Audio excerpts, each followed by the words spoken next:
ಕೇಂದ್ರ ಸರ್ಕಾರ ಜಿ ಮಸೂದೆಯನ್ನು ಸಂಸತ್ನಲ್ಲಿ ಮಂಡಿಸಿ ಅಂಗೀಕಾರ ಪಡೆದಿರುವುದು ಗ್ರಾಮೀಣ ಭಾಗದ ಕೂಲಿಕಾರರಿಗೆ ಹೆಚ್ಚು ಅನುಕೂಲವಾಗಿದೆ. ಕೊಪ್ಪಳ ಜಿಲ್ಲೆಯಲ್ಲಿ ಈ ಯೋಜನೆ ಬಗ್ಗೆ ಫಲಾನುಭವಿಗಳು ಸಂತಸ ವ್ಯಕ್ತಪಡಿಸಿದ್ದಾರೆ.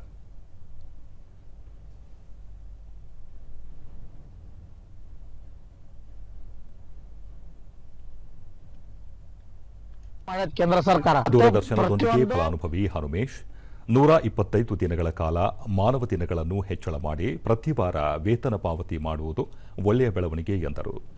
ಕಾಮಗಾರಿಗೆ ಬೆಲೆ ಕೊಡತಕ್ಕಂತ ಕೆಲಸ ಆಗ್ತದಂತ ಈ ಒಂದು ಇಲ್ಲ ಸ್ವಾಗತ ಮಾಡಬೇಕಾಗುತ್ತೆ ಸರ್. ಇವತ್ತು ಪ್ರತಿಯೊಂದು ಕಟ್ಟ ಕಡೆ ಇವತ್ತು ಭಾರತ ದೇಶ ಮೂಲವಾಗಿ ಬಡವರ ಜಾಸ್ತಿ ಇದ್ದೇವೆ.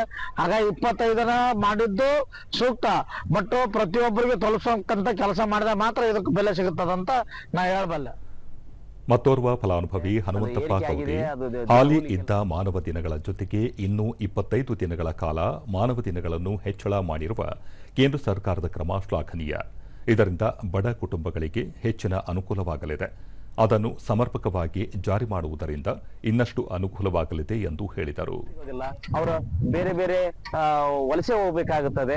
ಈ ಒಂದು 125 ದಿವಸ ಕೆಲಸ ಸಿಕ್ಕಿದೆ ಅಂತಂದ್ರೆ ಅಲ್ಲೇ ಅವ್ರು ಕೆಲಸ ಮಾಡ್ಕೊಂಡು ಹೋಗ್ತಿರ್ತಾರೆ. ಈಗ ಸಿಟಿಗಳಿಗೆ ವಲಸೆ ಹೋಗ್ತಿರ್ತಾರೆ, ಬೆಂಗಳೂರುಗಳಿಗೆ ವಲಸೆ ಹೋಗ್ತಿರ್ತಾರೆ, ಈಗ ಬೇರೆ ಬೇರೆ ಸ್ಟೇಟ್ಗಳಿಗೆ ವಲಸೆ ಹೋಗ್ತಿರ್ತಾರೆ. ಆ ವಲಸೆ ಹೋಗ್ತಕ್ಕಂಥದ್ದನ್ನ ತಪ್ಪಿಸೋದಕ್ಕೋಸ್ಕರವಾಗಿ ಈ ಒಂದು ಯೋಜನೆ ಬಂದಿರತಕ್ಕಂಥದ್ದು. ಅದು ತುಂಬಾ ನಾವು ಸ್ವಾಗತ 125 ಆಗಿರ್ತಕ್ಕಂಥದ್ದು.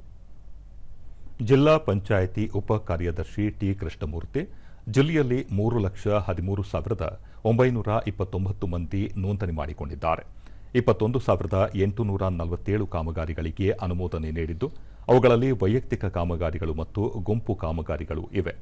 ಕೇಂದ್ರ ಸರ್ಕಾರದ ಜಿ ಯೋಜನೆ ಬಡ ಜನರಿಗೆ ಅನುಕೂಲವಾಗಲಿದೆ ಎಂದು ತಿಳಿಸಿದರು.